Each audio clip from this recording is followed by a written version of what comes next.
تر زوی سره لاس میلاوي، ترور زوی سره لاس میلاوي، اوخي سره لاس میلاوي، لیور سره لاس میلاوي. په ډیرو خلکو دا خبرې بدې لګي، دا زما خبرې خو نه دي. څوک چې دا غواړي چې ماته د عبادت خوند او لذت میلاو شي، دا د پردو زنانو نه خپل نظر محفوظ کړي او لاسونه دې ورسره میلاوي. ته بیا ګوره ستا په دې مونځ کې کم خوند راځي. اوس دلته یې ویلې که نه د زینت ځای نه به دا کسان ګوري، دا کم کسان چې ذکر شو ستا ذهن کې کېناست، دې کې تره زوی شته.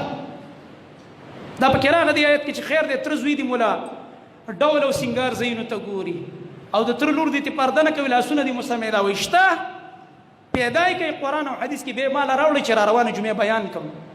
دا پکې شته چې خیر دی د اوښي نه دې پرده نه کوي، لاسونه دې ورسره میلاوي. دا پکې شته. اوښی خو پردی سړی دی، څوک دی؟ د ترور زوی د ماما زوی دا هم پکې نشته. بلکې عجبه دا ده علماو چې ګوره تریم پکې نه دی ذکر کړی، تریم پکې نه دی ذکر کړی. مطلب دا د تره په مخ کې هم پکار ده چې زنانه خپله غاړه وغیره بنده کړي، پوره په دروند انداز کې ګرځي په کور کې. ډېر عجیب آیت دی، ډېر ناشنا آیت دی. نو دې کې خو موږ نه ګناهونه ډېر کېږي. زمونږ خلک خو لا زینت او د ډول ځایونه د زنانو پټول په ځای پرېږده، لاسونه ورسره میلاوي پردو سړو سره. تره زوی سره لاس میلاوي، ترور زوی سره لاس میلاوي، اوخي سره لاس میلاوي، لیور سره لاس میلاوي. په ډېرو خلکو دا خبرې بدې لګي، دا زما خبرې خو نه دي. تا باندې د الله کتاب بد لګي، د الله د نبي حدیث در باندې بد لګي. رسول الله صلی الله علیه وسلم فرمایي ستاسو د یو کس په سر کې که څوک میخ ټک وي، څه پکې ټک وي؟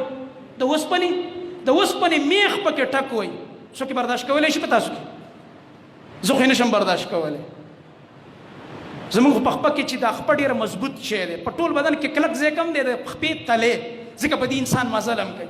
د خپې په دې تلي کې چې د چا ازغی مات شي دردوي که نه دردوي، او لا بیا په سر کې دله څوک میخ ټک وایي.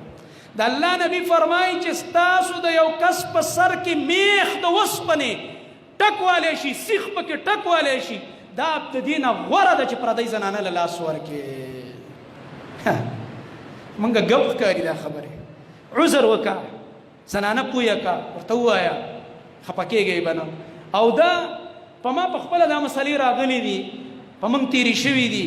اوس الحمدلله د الله په فضل باندې څومره عزت چې بیا ستا کېږي دومره بیا دی چا هم نه کېږي. یاد ساته چې کله تا کې دا تقوا راغله، اوله کې به خفګانونه راځي چې ته یو ځای ته ځې او تا ته پته وي ته ما سره اوس لاس میلاوئ، تره لور مې ده، ماما لور مې ده، ترور لور مې ده، یا بل چېرته خینه دې ده. خو چې کله دې اډر جاري کړلو چې نه زه د شریعت خلاف نه کوم، خفه کېږئ به نه، بس ځان ته وساته. هغه وخت کې کېدی شي دوه درې ګیلې راشي، خیر دی را دي شي، هېڅ پروا یې مه کوه. خو چې د الله په عذاب کې ګرفتار نه شي، دا چې د الله نبي فرمایي چې په سر کې دې څوک سیخ او میخ ټک وایي، دا تې بهتره ده د دې نه چې بلې زنانه له لاس ورکړي. دې ته مه خوشحاله، دې کې څه خوند دی؟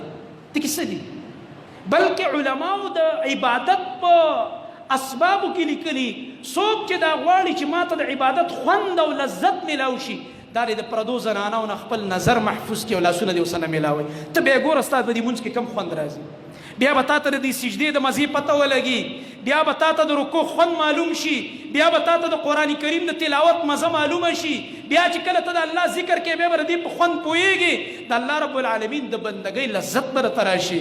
دا خو موږ عبادتونه هم کوو لکه نشه چې هېڅ اثر را باندې نه کوي. ولې؟ پرهیزګاري نشته، هسې رسمي کاروایي ده. رسمي د دې عبادت نم څه جوړ شوی؟ عادت. یو عادت یو عبادت. زمونږ د عباداتو نه عادتونه جوړ شوي، ځکه را باندې اثر نه کوي.